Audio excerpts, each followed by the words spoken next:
দেখছেন এই বান্ধব মানে এখনো ঘুমোতে উঠেই নেই, বেলা 10টা বাজে। এই বান্ধব কি করে? জায়গা তাহলে শেষ পর্যন্ত আব্বা আমার গাড়িটা কিনে দিল। আজকে চালামু মনে রাও সে। এ রে এক্সিডেন্ট মানে করি সর সর সর সর সর। এ সর সর সর সর সর সর। এ বান্ধব বেলা কটা বাজে আর কিসের সর সর সর? জায়গা তুই তো আমার বাঁচালি রে।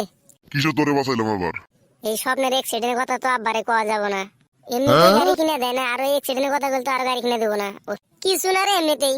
এ বান্ধব স্কুলে যাবি না না আজকে? যাবো রে স্কুলে, তোরা খালি কথায় কথায় স্কুলে যাবার কস। স্কুলে তো যাবো, তোরা কত দিন ধরে একটা বাইক কিনে দে আর বাইকটা কিনে দেস না। এ বান্ধব তোর কিসের বাইক লাগে রে? আমরা ছোট থাকতে স্কুলে হেঁটে হেঁটে গেছি, আর এই বান্ধবের নাকি বাইক, মনে হয় কানটা ফাটিয়ে দিই। আর সকাল সকাল ঘুমোতে এটা নিজের যাত্রা নিজেই খারাপ করলাম। দেখ সকাল সকালে তুই চেতিস না, পাশে হার্ট অ্যাটাক করিস। এ কোনে গেলি রে, বারামটা নিয়ে আইতো দি। এই রে দুই বুড়া বুড়ি খেয়ে গেছে আজকে, এনতে কাটা বুড়ি। এই মায়ের খাওয়ার থেকে আজকে স্কুলে যাওয়া আমার খুব ভালো হবো। তোরে কইলাম বারামটা আনতে, তুই নিয়ে এসে দাও।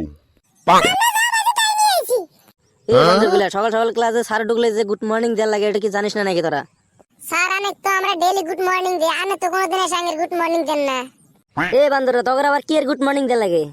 কে স্যার তাহলে আপনাকে আমরা কি গুড মর্নিং দিমু? এ বন্ধু রিয়েল একটু দিই না। স্যার আমি তোর কথা জানি না। May I coming sir.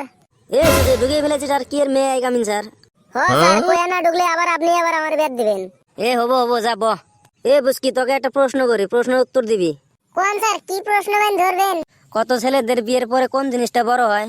Sir এই প্রশ্নের উত্তর দিতে আমার শরম করে। এ বান্ধব প্রশ্ন উত্তর দিতে শরম করবো কেন?